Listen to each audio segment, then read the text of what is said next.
Alright, so hey guys, it's been a while, my bad about that. I've had just a really busy schedule recently. You know, speedrunning takes so much time and it can be a little bit difficult when you have a busy schedule and trying to speedrun at the same time. But this run here, I'm just super proud of. It was a really weird one. I began attempting it like a few months ago when I found out all the modded horse type of stuff that was going on. And I kind of uncovered a lot of that stuff, and I was sort of confused on this run for a while.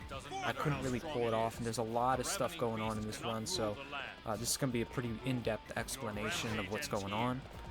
The first thing you're going to notice is I'm not using a red hair, I'm using a Dapple King, and this goes and ties into what I uncovered in January, where the Dapple King and the Winged Hoof ability on the Dapple King allows it to jump higher. And since this run uses a very particular jump onto the castle wall, you're gonna need Winged Hoof. Now you can do it without Winged Hoof. I have achieved the jump using a non-modded red hair that doesn't have Winged Hoof. It just has 500 jump.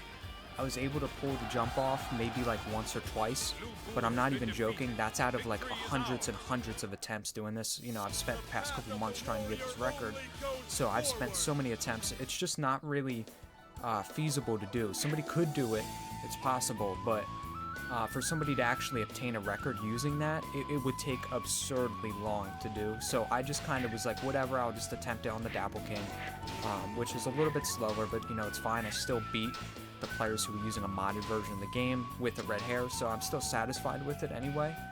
And so that heavy jump, what you're really doing, you're jumping up on the horse, obviously, and then you jump off the horse, and then you use your heavy attack. So the heavy attack after you jump off, you could do this without a horse or with a horse, but it pretty much for majority of the characters in the game, it'll give you a really good boost of, in height in terms of your jump.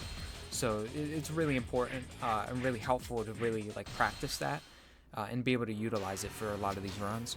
And then after you're over top the castle wall, you have to call your horse back in. This one I actually found to be a little bit more difficult than I thought it should have, because it's just calling your horse back in. But essentially if you run too far north, the horse will try to run around the building, and it's just a mess. It'll kill a run very easily doing that because the horse takes fucking forever to get around that building. And I don't even know where the specific line is to where if you cross it, then the horse will start messing up. But I just learned that if you go too far in that direction, your horse will 100% mess it up. So I just kind of tried to stay in a little safe area. I suggest just copying what I did if you're attempting this. So you get back on the horse, and then you have to make sure that you stay to the left. This wasn't discovered by me. I wasn't sure. I think it was DragonSpear that maybe discovered this, or Oldies to Go. But I think DragonSpear was the first person to really pull off this type of speedrun. And so they stayed left.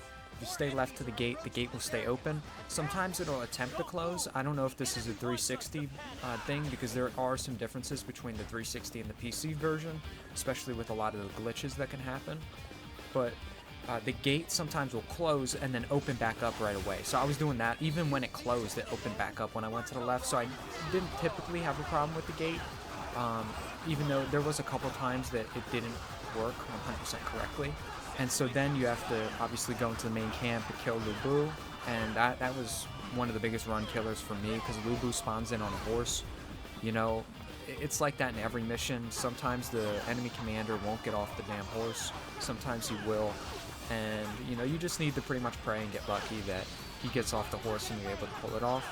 And of course, getting that flash ability working when you're hitting Lubu is also very important. Lubu's very beefy in this game. They give him a really big buff on Japi, so he's a little bit stronger than usual. But the other Japi maps are essentially the same to this one, so I'm probably going to try to pull those off soon and try to get those out of the way, because if I perfected this one, I might as well perfect the rest while I'm at it.